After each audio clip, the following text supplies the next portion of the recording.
with the final question. What is the purpose of life? What is the purpose of your life? Why are you here? Why do you exist at all? Why do you get up in the morning? Why do you have a life? Why are you on the earth? Is it simply to be born, to grow up, to work, to reproduce, to die? Or is there something else? In my estimation, there is something else, something far more important. In this session, I want to talk to you about my discoveries and my thoughts about what the true purpose of life is. The true purpose of life, in my estimation, is to find a mission. Some of the wisest men and women of this century and of previous centuries have looked at this whole idea of why a human being is put on this earth, and they've come to the conclusion that we have put on this earth to fulfill our potential by finding our true mission in life. Emmett Fox calls this your heart's desire. What is your heart's desire? Your heart's desire is something that is placed deep down inside you, maybe even before you're born. And it's something that calls to you and sings to you and lures you on throughout your life.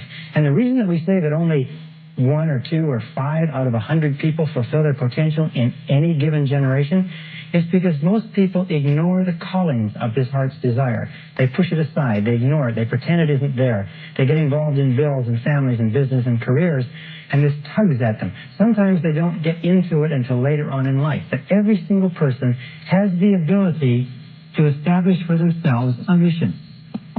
So then let's look at the men and women who have affected mankind in the most positive and profound way throughout all of history. In our civilization, in our culture, the most powerful person was Jesus of Nazareth, a humble carpenter who preached for 3 years in Galilee and then died in Jerusalem, but has had more of an impact on more people in this world than any other man who ever lived, than all the other kings and all the other monarchs and dictators of history. One simple man who never wrote a word, never appeared on television, never cut a record, was the man who has had more influence than anyone else. And beyond Jesus, there was Buddha. The followers of Buddha, and interestingly enough, Buddha taught a very similar message to Jesus. He taught the message of universal love. He taught the message of the brotherhood of all mankind, that all of us are united in loving each other. And also Muhammad. And Muhammad has followers that number in the hundreds of millions. Buddha's followers number almost 1 billion. The followers of Jesus number probably 2 billion. And if you look down the people who have been affected by them, you have St. Francis of Assisi, has had a profound influence, establishing the Franciscan order. You have, in our day, you have Mother Teresa of Calcutta, having a profound influence. You have my mentor, Albert Schweitzer of Africa. S is Schweitzer, G-B-I-T, Schweitzer, and you have people like Florence Nightingale and others.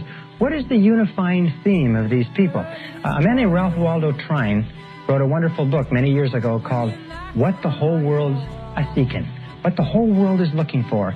And his conclusion, very wisely, that what the whole world is looking for, what you and I are looking for, is some mission that we can lose ourselves in that somehow enriches and ennobles and benefits the lives of other people. In fact, we have found that we only become great to the degree to which you are able to lose yourself in something bigger and grander and better than yourself.